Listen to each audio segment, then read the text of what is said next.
Wow, this airport is so big. Where do I go first? Okay, let's find the check-in counter.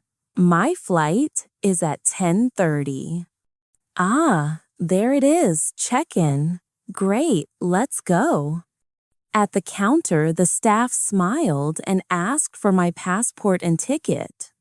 I gave them to her and said, "Here you are." She looked at my suitcase and asked if I had any luggage to check in. I said yes, just one suitcase.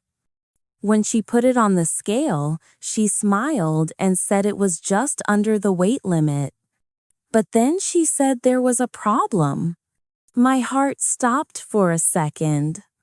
She told me my suitcase didn't have a luggage tag. Maybe it fell off while I was walking. She said they couldn't send it on the plane without a tag. Oh no, I thought. What if my bag doesn't go with me? Luckily, she was very kind. She printed a new tag right away and said, "Your flight is boarding at 10 o'clock from gate 22. I thanked her and took a deep breath. Okay, Jessica, I told myself, you can do this. Just don't lose anything else. After a long flight, I finally arrived. I was tired but happy to be there. I went to the baggage claim area to get my suitcase. The belt started moving and bags began to arrive. I waited and waited. 5 minutes passed, 10 minutes. The belt was almost empty. But my suitcase didn't come. I looked around, hoping maybe it was just late, but then the belt stopped completely. No more bags. Oh no, my suitcase wasn't there. I walked quickly to the Lost and Found office. The lady there smiled and asked how she could help. I told her my bag didn't come. She asked me to describe it, and I said, "It's black and medium-sized." She laughed a little and said, "Many bags are black." Then I remembered, oh, there's a small red ribbon on the handle. She nodded. Perfect. That helps.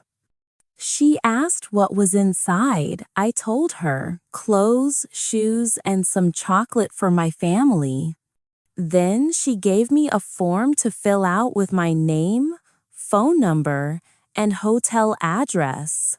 I handed it back, and she said they'd contact me when they found the bag, usually within 24 hours. That made me feel better. Still, I thought to myself, okay, Jessica, no suitcase tonight. Just you, your backpack, and no chocolate. What a start to the trip. But at least the staff promised to help. Outside the airport, everything was busy people. Buses, taxis moving so fast. I needed to get to my hotel. I thought, should I take a taxi or the bus? A taxi would be easy, but expensive. The bus would be cheaper if I could find the right one. I asked a kind person nearby, "Excuse me, can you help me, please? I want to go to the Royal Hotel." He smiled and said, "You need bus number 15. It stops right here." I thanked him and waited. Soon the bus came number 15. Perfect, I thought. I got on and said to the driver, "One ticket to the Royal Hotel, please." He looked surprised and said, "Royal Hotel? This bus doesn't go there." I checked again. Oh no! It was bus 15A, not 15. He explained that bus 15 goes to the city center, but 15A goes to the park. He told me to get off at the next stop and change buses. I thanked him and got off. The park looked beautiful, though. Maybe I could visit it another day. I asked another person, "Excuse me, how can I get to the Royal Hotel?" They smiled and said, "Take bus number 10 from here. It goes directly there." Finally, I thanked them and waited for the right bus this time. When bus number 10 came, I got on and felt so relieved. Finally, I was on the right one. But now, I was very hungry. I couldn't wait to eat something. When I reached the city, I saw a small restaurant. Perfect! I went inside. The waiter greeted me politely and showed me to a table. He gave me the menu, but some dishes had strange names. One said fire dragon soup. I thought, what could that be? When the waiter came back, I asked what fire dragon soup was. He said, "It's a very spicy soup with lots of chili, very, very hot." I quickly said, "Oh no, thank you. I don't like spicy food." He smiled and said, "Good choice." So I ordered chicken with rice and some water. A few minutes later, the food arrived, but something was wrong. It wasn't chicken and rice, it was fire dragon soup. I was surprised. "Oh no," I said. "I ordered chicken with rice." The waiter looked sorry and said maybe he made a mistake. He took it back to the kitchen, but while I waited, I thought, maybe I can just taste a little bit. I took one spoonful. Oh no, too hot, too spicy. I quickly drank water. Water, water, I said to myself. Then the waiter came back with my real meal. "Chicken with rice," he said, smiling. "No more fire dragons." I laughed and thanked him. Finally, I could enjoy my dinner. It was delicious. I learned something that night. Always check your order carefully before eating. After dinner, I was so tired. Finally, I arrived at the Royal Hotel. I went to the reception desk and said I had a reservation. The man checked the computer and said, "Yes, I see your booking, but it's for next week." "What? That can't be right," I said.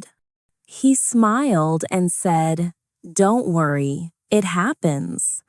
Let me see if we have any free rooms tonight." He searched for a moment, then said, "We have one small room left." I asked, "How small?" He said, "Well, it's usually for staff, but it has a bed and a bathroom." I sighed. "I don't care," I said. "I just need to sleep." He gave me the key to room 205. When I opened the door, I couldn't believe it. It was tiny. I could barely open my suitcase if I even had it. But at that moment, I didn't care. I was so tired. Even a small room felt like a palace. And that was the end of my travel story, the travel mishap. What a day it was. My suitcase went missing. I took the wrong bus. I almost ate the spiciest soup in the world. And my hotel room was smaller than a closet. But you know what? I learned something very important. Even when things go wrong, stay calm, smile, and find a solution. Now, let's remember some useful English phrases from my trip. Can I see your passport and ticket, please? Can you describe your bag? Excuse me, how can I get to the Royal Hotel? I would like chicken with rice, please. There must be a mistake with my reservation. You can use these sentences anytime you travel in an English-speaking country. So, my friends, practice them, repeat them, and try to use them in your own daily English. Thank you so much for listening to my adventure today. I hope you enjoyed it and learned something new. Don't forget to like, subscribe, and share the Daily Speak channel. Tell me in the comments, which country are you watching from? See you next time for another English story.